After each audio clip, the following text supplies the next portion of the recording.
Hola, con este vídeo vamos a empezar una pequeña serie dedicada al estudio y representación de funciones cuadráticas.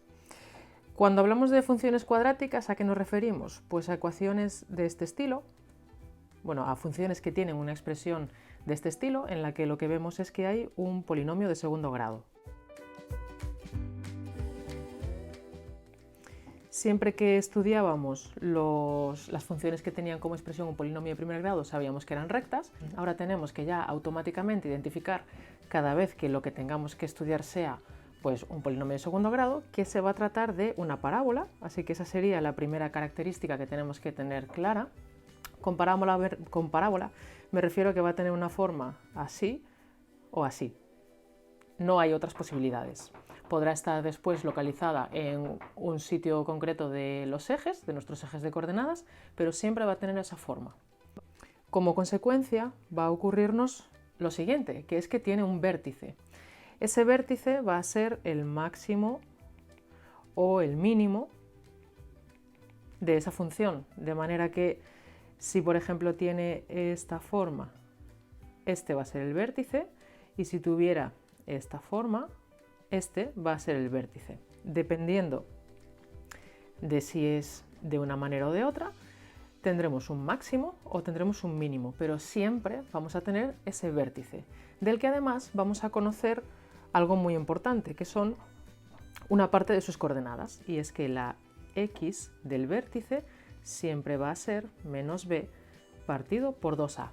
¿Qué son b y a? Pues los coeficientes que hayamos identificado en nuestro polinomio de segundo grado. ¿Qué más cosas vamos a poder conocer inicialmente ya de nuestra parábola? Que si tenemos nuestra ecuación podemos saber cuál es su forma, de manera que ya vamos a conocer si es cóncava o convexa, es decir, ahora os lo explico con un poco más de detalle, pero vamos a poder saber ya en cuál de estos dos casos nos encontramos. Otra cosa que vamos a necesitar saber van a ser los puntos de corte con los ejes. Veremos cómo los podemos calcular, pero siempre que nos pidan estudiar y representar una función, necesitamos saber dónde corta con los ejes. Y por último, tenemos que tener claro que estas parábolas, estas funciones, siempre tienen un eje de simetría.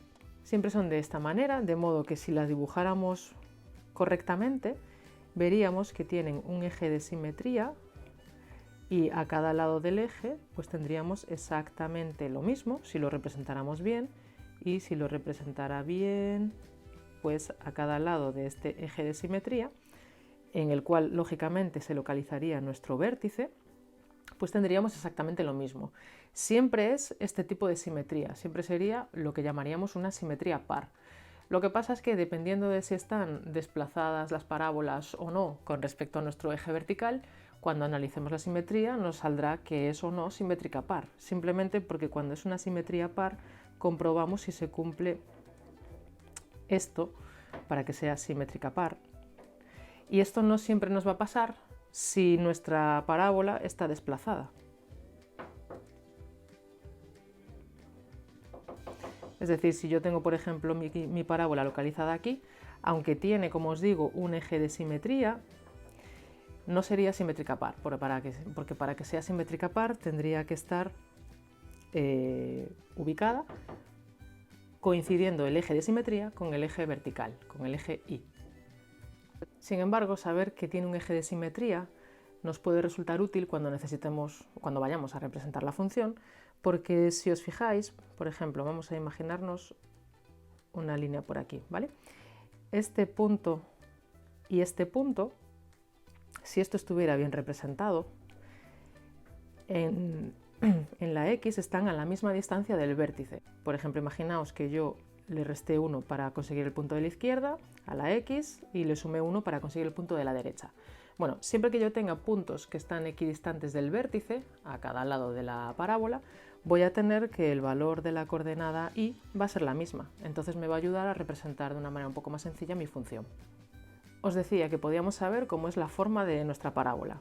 Bueno, solamente tenemos que conocer cuál es el valor de a, es decir, tenemos que fijarnos en el coeficiente del término principal de nuestro polinomio, lo que multiplica a x al cuadrado.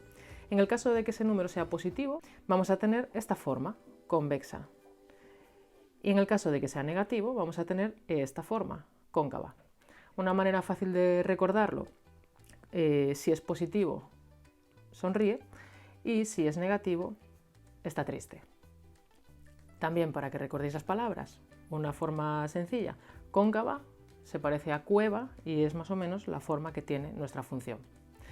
De modo que cuando identifiquemos cuál es la forma, vamos a poder saber ya si nuestro vértice es un máximo o un mínimo. Ahora, ¿cómo calculamos los puntos de corte con los ejes? Esto siempre, independientemente de que se trate de una parábola, de una recta, esto siempre, para cualquier tipo de función, es de la misma manera. Fijaos en que yo estoy buscando, si estos son mis ejes, estoy buscando en qué lugares pues pasa que toca a uno de los ejes o al otro. Si recordáis cómo son las coordenadas de los puntos que están sobre los ejes, nos ocurre que cuando un punto está sobre el eje X va a tener una coordenada X cualquiera, pero la coordenada Y va a ser 0, y de manera análoga, cuando nuestro punto está sobre el eje Y, lo que es 0 es la coordenada X y la Y valdrá pues lo que sea. Pues utilizando eso podemos calcular cuál es el punto de corte con el eje Y de manera muy sencilla. Lo que vamos a imponerle es que la X valga 0 y entonces vamos a sustituir en nuestra función y vamos a calcular cuánto vale la función para el punto 0. Mientras que cuando yo quiero calcular los puntos de corte con el eje X, esta vez mi condición es que la Y vale 0 y esto se traduce en que yo voy a tener que resolver una ecuación de segundo grado. Voy a tener que calcular cuáles son los valores de X que hacen que mi función se anule. Puede ser que tenga una ecuación de segundo grado completa, en cuyo caso vamos a utilizar la fórmula general. De ahí, lógicamente, las mismas posibilidades que podemos tener siempre, que dependiendo de si aquí nos salga un número positivo, negativo, 0, nos van a salir dos soluciones, una o ninguna. Si tenemos una ecuación de segundo grado incompleta, deberemos utilizar el método